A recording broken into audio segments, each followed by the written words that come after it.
नमस्कार. अन्नपूर्णा रेसिपीमध्ये तुम्हा सर्वांचं अगदी मनापासून स्वागत. आज आपण चमचमीत पावभाजी, अगदी रेस्टॉरंटमध्ये मिळते तीच पावभाजी फक्त 15 ते 20 मिनिटात घरच्या घरी आणि घरच्या साहित्यात कशी बनवायची ते पाहणार आहोत. त्यासाठी रेसिपी संपूर्ण पहा.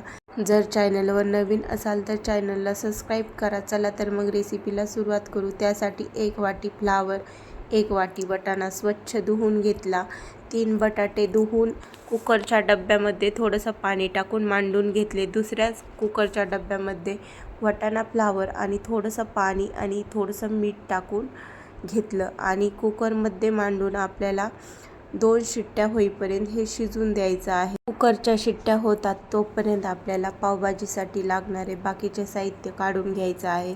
त्यासाठी इथं 2 शिमला मिरच्या मी बारीक असे चॉप करून घेते. भाज्या आपल्याला शक्यतो जितक्या बारीक कट करता येतील किंवा चॉप करता येतील तितक्या आपल्याला बारीक चॉप करून घ्यायच्यात.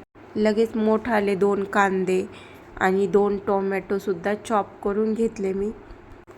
आणि हे पहा, एकदम असं बारीक चॉप करून घेतले.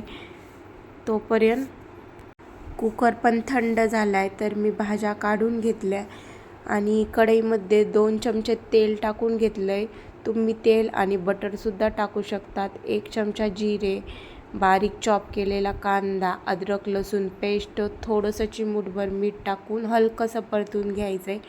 लगेच आपल्याला शिमला मिरची पण टाकून कांद्याबरोबरच परतून घ्यायची. म्हणजे ना, शिमला मिरची अशा पद्धतीने कांद्याबरोबर परतून घेतली ना, अजिबात पावभाजी कडवट लागत नाही.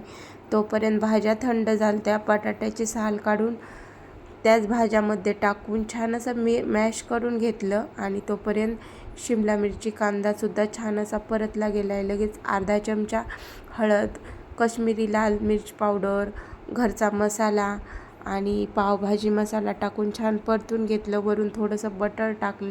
लगेच टोमॅटो टाकून घ्यायचं आणि टोमॅटो पटकन शिजण्यासाठी चवीनुसार मीठ टाकून घ्यायचं. मीठ आपण भाज्या शिजतानासुद्धा टाकलेलं आहे, हे लक्षात ठेवायचं. आणि हे सर्व छान असं झाकण ठेवून तेल सुटेपर्यंत आपल्याला शिजून द्यायचं आहे. तोपर्यंत ह्या भाज्या मॅश करून घेतल्या होत्या, त्यामध्ये थोडंसं पाणी टाकून छान असं मिक्स करून घेतलं आणि पाहू शकता 2 मिनिट झाकण ठेवलं तर किती छान असं तेल सुटेपर्यंत हा मसाला परतला गेला आहे. आता आपल्याला छान असा मिक्स करून घ्यायचा आणि लगेच त्यामध्ये 2 चमचे जी भाजी आपण मॅश करून घेतली होती ती टाकून घ्यायची आणि लगेच असं छान असं मॅशरने स्मॅश करून घ्यायचं आणि उरलेली भाजी टाकून घ्यायची. आपल्याला किती भाजी घट्ट किंवा पातळ हवी त्यानुसार पाणी टाकायचं. पण पावभाजीशी थोडीशी घट्टच असते, त्यानुसार मी पाणी टाकून घेतलं आहे. वरून थोडीशी कोथिंबीर टाकली आणि भाजी छान अशी मिक्स करून घेतली.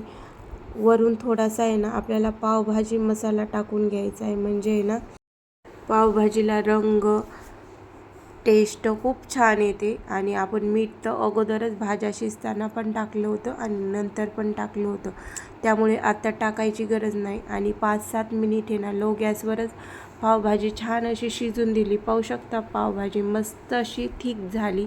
वरून पुन्हा थोडासा पावभाजी मसाला आणि बटर टाकून घेतले, कोथिंबीर टाकली आणि आपल्याला लगेच इथं पाव शेकून घ्यायचे. थोडंसं बटर लावून पाव छान असे शेकून घेतले आणि लगेच तव्यावर 1 पळीभर पावभाजी टाकली आणि त्यामध्ये सुद्धा आपल्याला हे पाव असे मस्त शेकून घ्यायचे. म्हणजे एकदम हॉटेल स्टाईल लागते. आणि पाहू शकता रंगसुद्धा किती सुरेख आला आहे आणि अगदी 15 ते 20 मिनिटात बनून तयार होते. तुम्हीसुद्धा नक्की बनवून पहा. जर रेसिपी आवडली तर लाईक करा, शेअर करा. चॅनलवर नवीन असाल तर सबस्क्राईब करा. पुन्हा भेटूया. बाय.